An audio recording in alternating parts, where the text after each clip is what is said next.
Alô, meus amigos do canal Wellington Campos FC, tudo bem com você? Olha aqui a ferinha comigo aqui, meu querido Gustavo Mota. Tá tudo bem, Gustavo? Tudo certo, meu ídolo, com você? Tudo bem, vamos falar de preparações de Flamengo, de Vasco da Gama, porque é o seguinte, se o Vasco vencer do Flamengo amanhã, ele dá um salto na tabela. E eu vou te explicar qual é a parada, aonde que ele fica. Ele continua na zona de rebaixamento ou ele sai? Vou te explicar. Também vamos falar sobre a montagem da equipe. Será que o Vasco pode jogar com 3 zagueiros amanhã? O Vasco pode ter 2 argentinos ou até mesmo 3 argentinos na equipe? E o Flamengo já tem um desfalque confirmado. Será que vai ter mais desfalque? Será que o Sampaoli vai colocar um time reserva, um time misto, pensando no Racing, na Libertadores da América? Eu quero a sua opinião. Com certeza, ídolo. Vamos debater isso aí já já. Isso aí. Então, tudo isso depois que você se inscrever no nosso canal. Se ainda não é inscrito, Wellington Campos FC, não paga nada. Dá o joinha aí, Gustavo, para o cara fazer igual sim, porque é o like. Em inglês é like, mas para nós é joinha, porque esse joinha é que ajuda a gente a ter mais visibilidade, né? YouTube recomendar os nossos vídeos. E eu preciso muito que você faça isso e também habilite o sininho na palavra todas para receber todas as nossas notificações. Forte abraço para todos. Depois da vinheta, a gente volta trazendo notícias aqui no canal Wellington Campos FC. Roda a vinheta!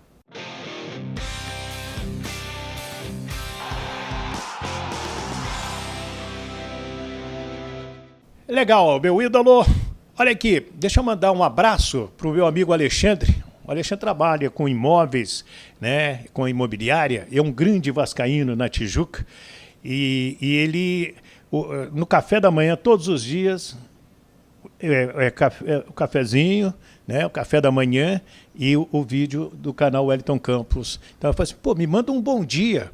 Nós estamos no domingo à noite, mas eu vou te dar bom dia, meu querido Alexandre. Uma grande semana, uma grande segunda-feira. Legal isso, né? Legal, legal. Bom dia também, Alexandre. Uma boa semana. Você que está aí conferindo as novidades do Vascão, né? É legal. Tem muita gente que chega em casa, abre para ver as novidades do Vasco, né, do futebol. Tem gente que vê durante o trabalho, tem gente que é no outro dia. E o legal do YouTube é que a qualquer momento você pode acessar os nossos vídeos, os vídeos para trás, né? Tem sempre coisa boa para ver e pode pesquisar também, né, Gustavo? Sim, sim, sempre conferindo e aquilo que a gente sempre fala, né? Com as notificações você acessa todos, mas claro, quer voltar ali atrás? Quero saber como é que estava aquela situação do Vasco há 3 meses, vamos ver como é que estava, como é que foi a primeira janela.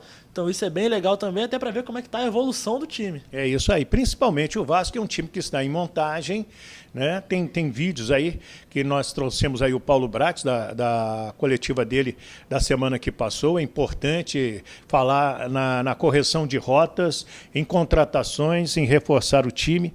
O Vasco é o 19º colocado com 6 pontos. Se vencer o Flamengo, ele chega à 14ª colocação. Sai, tira a corda do pescoço e respira. Exatamente. Para o Vasco é a partida que já tem um apelo emocional por ser um clássico, né? Um clássico dos milhões, mas ainda com uma importância muito maior, porque é aquilo, é o respiro que a torcida está pedindo. Porque a situação está se complicando, obviamente ainda é o início do campeonato, mas agora, já brigar ali quase pelo meio da tabela, dá um conforto até mesmo para o Barbieri, vindo agora essa próxima janela que com certeza vai ajudá-lo bastante. E mais, né? Tem gente dizendo aí, eu vi em algumas redes sociais, olha, tenho a informação de que o Barbieri vai ser demitido se perder para o Flamengo. Você acredita? Não acredito, meu ídolo. Eu acho que a diretoria do Vasco já montou esse planejamento contando com o Barbieri, confia no trabalho dele, que ainda está no início, e faz parte do processo também esse início mais conturbado. Agora, a gente vai vendo conforme for andando. Eu acho que o Barbieri ainda segue no comando do Vasco porque vai dar essa volta por cima. Esse que é o detalhe. O Paulo Brax, durante a semana, disse o seguinte: teremos uma correção de rotas, vamos trazer reforços, mas até julho o grupo é esse, a comissão técnica é essa, o diretor esportivo é o diretor esportivo, o gerente executivo é o gerente executivo, não mexe. Eles vão trazer reforços. É bom a gente trazer sempre essa informação. Pelo lado do Flamengo, a notícia de que o Léo Pereira está fora, né, com uma lesão. Sim, o Léo Pereira, na verdade, que ele já vem dando indícios de que vai ficar fora desde a partida contra o Corinthians, que foi aquele gol heróico no último minuto, enfim. Mas naquela partida ele já sentiu, precisou jogar no sacrifício porque o Sampaoli errou nas substituições, inclusive continuou errando em outras partidas de substituir e morrer com substituições para fazer. E aí ele vem sentindo em todas as partidas. Só que acabou virando peça fundamental para essa defesa do Flamengo. Hoje o Léo Pereira é o titular incontestável, o Fabrício Bruno também vem atuando muito bem. Só que chegou um momento que ou o Léo Pereira fica fora, ou ele desfalca para o resto da temporada, porque a qualquer momento ele poderia ter uma lesão mais grave. Então, como forma também de segurar um jogador importante para as próximas grandes decisões que o Flamengo pode vir a fazer, na quinta-feira contra o Racing é uma dessas.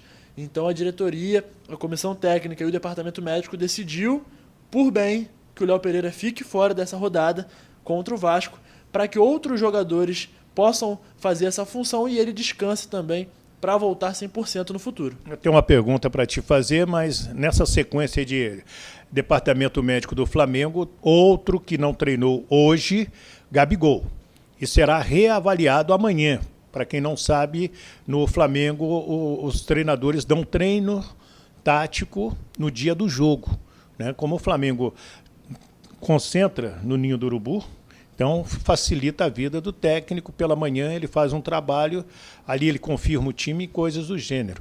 Então, se o Gabigol não trabalhar amanhã, ele não vai para o jogo. O seu feeling está dizendo o quê?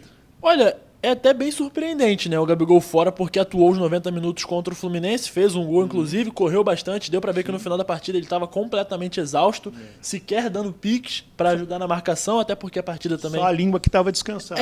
Exato.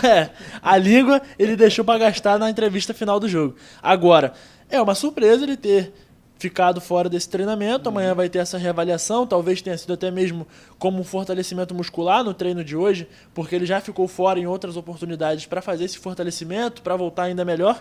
Talvez possa ser isso, mas se ficar de fora também pode ser uma demonstração do Sampaoli de que ele quer o time 100% na partida de quinta-feira. Então ele não quer correr o risco de botar esses jogadores que não estejam na melhor forma possível num jogo contra o Vasco, que quando a bola rola sempre exige o máximo dos jogadores, porque é um clássico, ninguém quer perder, ninguém pode perder um clássico. Se iguala, né? O jogo, exatamente. Se não tá na mesma técnica, se iguala na vontade. Então o nível sobe automaticamente, e num jogo como esse acaba sendo inevitável que um jogador que não esteja na melhor forma pode acabar se lesionando. É o caso do Léo Pereira e pode ser o caso do Gabigol, que, por precaução aí, não treinou ontem e será reavaliado amanhã. Se o Sampaoli te ligasse falando aquele portunhol dele, porque quando ganha ele fala um portunhol mais claro, quando perde é igual o Rueda, o Cudê lá no Atlético, eles falam, você não entende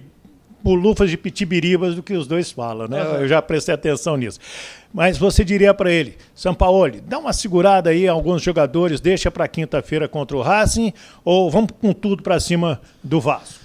Olha, sendo bem sincero, Ídolo, pensando da forma mais racional, eu acho que é a partida para o Flamengo dar uma desfalcada nesse time para poder poupar para quinta-feira. A gente está falando como profissional de mídia, nós não estamos falando aqui como torcedor. Exatamente. Pensando pelo lado profissional, pelo lado da temporada como um todo, essa partida vale muito mais para o Vasco do que vale para o Flamengo, visando quinta-feira. O Flamengo não está bem na Libertadores, infelizmente ainda briga por uma segunda vaga, né? Porque o Racing já conseguiu se distanciar, então o Flamengo não tem situação confortável, pelo contrário, a situação do Flamengo na Libertadores pode se complicar a qualquer momento, então a partida de quinta-feira é muito mais importante do que a partida de amanhã.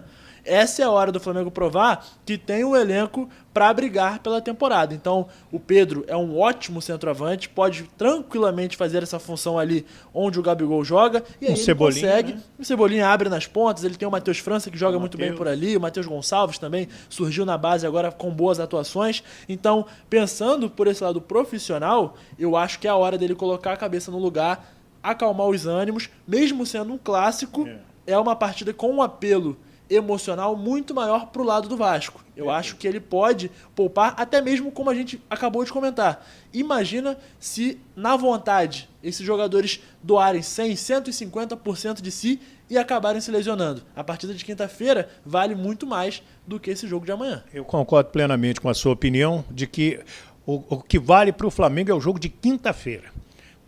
Por uma série de coisas, questões, é a classificação, é uma boa colocação, é uma boa pontuação para a preparação lá para frente. É a chance do Flamengo conseguir colar no Racing e buscar essa liderança. Agora, também é bom para o Vasco, porque sabendo dessa necessidade, é ainda mais um estímulo para os jogadores entrarem a 200% de vontade e compensarem nessa vontade para ganhar a partida, porque o Flamengo eventualmente vai ter que tirar algumas peças ou até mesmo poupar o time como um todo para a partida de amanhã. É isso aí.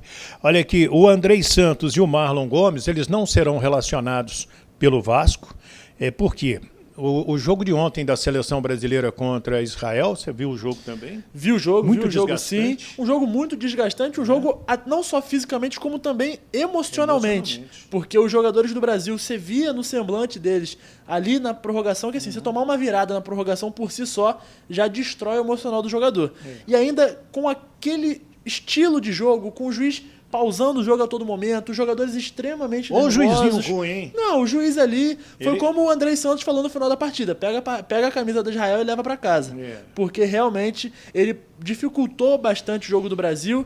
E é isso. Os jogadores, por mais que a partida por si só já exigisse fisicamente, destruiu o emocional. E aí são jogadores novos, ainda buscando essa experiência, buscando esse controle emocional. O juiz acabou com isso com aquela arbitragem de ontem. É verdade. Mas o Ramon gostou do time do Brasil.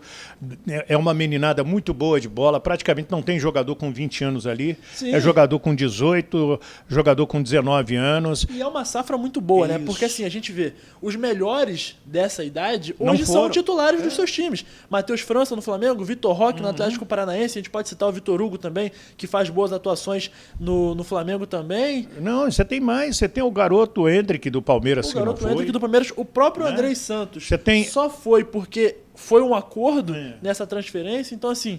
Você tem um lateral, você tem um Beraldo do São Paulo, que é zagueiro titular, fez até gol contra o Vasco, gol de cabeça. E você tem o lateral esquerdo também do São Paulo, que era da seleção sub-20, São Paulo não liberou. O Paulinho do Corinthians, que o Vanderlei não liberou. Isso, vários. O Murilo do Corinthians também, zagueiro, fez uma ótima atuação na partida contra o Fluminense na última rodada do Brasileirão. O próprio Alexander do Fluminense, que acabou se machucando, não foi liberado pelo Então, clube. assim, você vê como é que é um time muito bom. Acabou que, obviamente, o Mundial Sub-20 nunca vai ser a prioridade dos clubes nessa questão de liberação. E também não é uma competição FIFA que não é oficial. Exatamente. Então, assim, o campeonato não vai parar por conta disso e, eventualmente, esses jogadores não serão liberados. Mas a gente percebe que é uma safra que vem muito boa. Concordo. O Vitor Roque hoje dispensa comentários, um dos melhores atacantes do Brasil e não tem nem 20 anos. É verdade. Então, pegando esse então dele aqui, o Andrei Santos e o Marlon Gomes, eles chegam, né? No caso do Marlon Gomes, vai beijar a filhinha, né? A filhotinha dele lá, fez 3 aninhos, e depois eles serão relacionados com certeza para o jogo do final de semana que vem contra o Internacional. E quanto ao time? Bem, o técnico Maurício Barbieri não permite que a gente assista aos treinamentos dele. Ele não gosta que a imprensa acompanhe. Eu não vejo nada demais. Mas é ruim, porque na hora, se um dia eu estiver numa coletiva dele e ele disser que você não viu o treinamento, para mim ou para qualquer outro colega, eu vou entrar e vou dizer, você não deixa a gente assistir os treinamentos.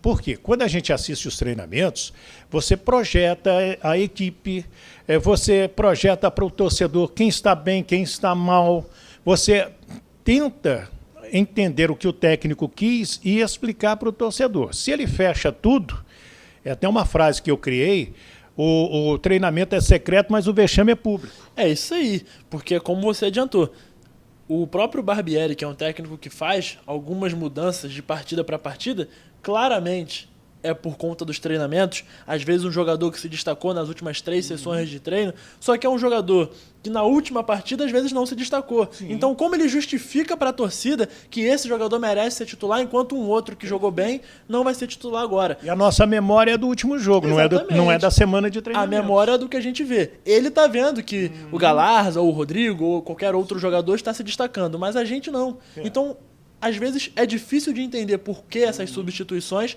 e como ele não libera os treinamentos, também fica difícil de dar esse respaldo a ele para essas substituições. Tá, então vamos lá. O que está sendo especulado entre as possíveis escalações do Vasco da Gama? Uma delas, né, trazida até pelo meu amigo Pedrosa, Léo Jardim no gol, 3 zagueiros, Robson ou Miranda, Capasso e Léo. E aí no meio campo, Puma Rodrigues, Jair, Galaza e Alex Teixeira, ou Figueiredo e Lucas Piton. Gabriel Peck ou Orediano e Pedro Raul. Tem muita gente que eu converso que defende o Vasco com 3 zagueiros neste momento, já que ele não tem o chamado volante para ser o terceiro zagueiro. Isso. Eu colocaria o Léo ali na frente dos 2 zagueiros e faria um Miranda e Capasso. Eu acho que faria até um Miranda e Capasso. Sim. O Léo hoje, dispensa comentários, é o grande destaque dessa defesa do Vasco. Pode ser o grande jogador que vai fazer ali esse meio da zaga. Agora, a questão toda é o meio do campo. Sim. Porque tem esses 2 jogadores de meia, que seriam ali, como você bem falou aqui, a gente tem o Jair, o Galarza e o Alex Teixeira, que já são... Ou o Figueiredo, que já são conhecidamente jogadores que rodam pelo meio campo, e abre com 2 alas, ali o Lucas Piton de um lado e também o Puma Rodrigues do outro. Vamos ver se esses jogadores vão conseguir atuar dessa forma, jogando mais para frente, não retornando tanto para a defesa, mas é obviamente uma substituição que pode fazer sentido até mesmo para mudar a forma como os times veem o Vasco. Uma coisa é você ver um time jogando com 4 defensores, um pouco mais defensivo, outra é de fato jogando o time mais para frente, puxando esses alas até a linha de fundo para fazer um poderio ofensivo maior, que pode atrapalhar inclusive o esquema do Sampaoli, que talvez jogaria com 3 zagueiros, talvez vai voltar com os 4 defensores para evitar essas subidas desses alas. Então tudo é um jogo de estratégia, o Barbieri pode estar pensando nisso para atrapalhar o Flamengo. E uma outra questão, para mim o Gabriel Peck é o grande nome da temporada do Vasco, como o Léo Jardim, mas tem quem defenda que o Orediano comece jogando, que é um cara que foi muito bem recomendado. No início, o próprio Abel Braga falou muito bem dos treinamentos dele, vinha comendo a bola, mas é um cara muito tímido e aos poucos está quebrando essa timidez. E mais o Pedro Raul. Então, Gabriel Peck ou Orediano e Pedro Raul, uma possibilidade de ataque. Agora, Pedro Raul voltando, a bola tem que chegar para o Pedro Raul. É isso aí. É onde, inclusive, eu até acho... Você sabe fazer omelete? Sei. Dou meus jeitinhos. Então, você consegue fazer omelete sem ovo? Impossível. E o atacante não consegue fazer gol sem a bola. Sem a bola, exatamente. Sem a bola chegar, o atacante fatalmente vai ficar sem marcar, que é a situação do Pedro Raul. E aí é onde a gente até volta nesse detalhe. Tendo 5 jogadores ali no meio de campo, ajudando nesse processo de criação, eventualmente tem mais chances dessa bola chegar até ele em melhores qualidades. E aí a gente torce também para que ele tenha grandes chances para, de fato, a gente poder avaliar se ele está numa má fase ou se era só a bola que não estava chegando. A partir do momento que começar a chegar, ele vai voltar a ter aquelas atuações ali que teve na última temporada pelo Goiás. Para a gente fechar, qual goleiro você colocaria no Flamengo? Eu acho que ele deve ir com o Matheus Cunha, até mesmo por esse processo de início de sequência, né? Ele que é um jogador que tem mostrado um desempenho legal. Pode ser que seja o jogador escolhido pelo Sampaoli ali por conta desse desempenho melhor que ele tem com os pés, e precisa ter sequência. Goleiro, a gente sabe que se ele não jogar, ele perde o ritmo de jogo muito fácil, ele perde esse tempo de jogo. Então, o goleiro não cansa tanto assim como os jogadores de linha. Eu acho que é o momento dele deixar ele ganhando mais ritmo de jogo, até porque vem partidas difíceis aí pela frente. Ele precisa estar no mais concentrado possível, no melhor ritmo de jogo possível. Você acha que ele vai com 3 zagueiros? É uma possibilidade, ele pode testar ali Davi Luiz, Fabrício Bruno e o Rodrigo Caio, ou o Pablo também, que não vem atuando tanto, ou então ele vai fazer o arroz com feijão, vai usar o Varela, o Fabrício Bruno, o Davi Luiz e o Ayrton Lucas ou o Felipe Luiz ali pela lateral esquerda, e realmente fica na cabecinha do Sampaoli como é que ele vai decidir para a partida de amanhã. É isso aí. Qual que é a sua opinião? Opine aí quanto à escalação do Vasco, opine aí quanto à escalação do Flamengo, deve poupar ou não? Quero a sua opinião, né? O seu comentário aqui no nosso canal é importante, né? E dá também, claro, o seu palpite. Sim, legal. A partida de amanhã. Vai dar Vasco, vai dar Flamengo, qual o placar? É isso aí. Né? Como o time vai jogar, como é que você acha que vai ser a partida, claro, deixa a sua opinião aí. E aqueles que obviamente acertarem o placar, quem sabe a gente também não dá aqui um alô, não Sim. dá aquele famoso salve aqui, para elogiar também, obviamente, aquela opinião certeira. É isso aí. Se inscreva no nosso canal se ainda não é inscrito, Wellington Campos FC, dá o joinha, que é importantíssimo pra gente, né? O joinha, porque aí o YouTube reconhece a importância do nosso trabalho, também habilite a palavra todas lá no sininho para receber todas as nossas notificações e compartilhe esse link com mais gente, pedindo para se inscrever no nosso canal e também para dar aquela curtida legal. Muito obrigado a todos vocês, um ótimo domingo, uma grande semana de trabalho, um grande jogo. Ah, eu esqueci, cara, não posso. Vasco e Flamengo até 11 da manhã deste domingo, 34.634 ingressos estavam vendidos. Lógico que isso já tem muito mais do que isso, mas apenas como registro. Vamos esperar aí mais de 50 mil pessoas no Maracanã. Valeu, Gustavo! Valeu, meu ídolo. Sempre ótimo receber esse seu Eu convite. também gosto muito. Espero ser convidado mais vezes, claramente, para aparecer aqui no seu canal. E a gente torce para que amanhã e ao longo da semana a gente tenha grandes partidas, até mesmo para a gente poder vir aqui comentar e elogiar também a situação dos times cariocas. É isso aí. A gente espera grandes jogos, sim. Aqui na Super Rádio Tupi, quem vai transmitir o jogo é o garotinho José Carlos Araújo. Quem vai comentar é o Washington Rodrigues, o Apolinho. Eu estarei ao lado do Marcos Coelho, lá no Maracanã, com a sua audiência também. Forte abraço, fiquem com Deus. Do Rio de Janeiro, Gustavo Mota e o Wellington Campos.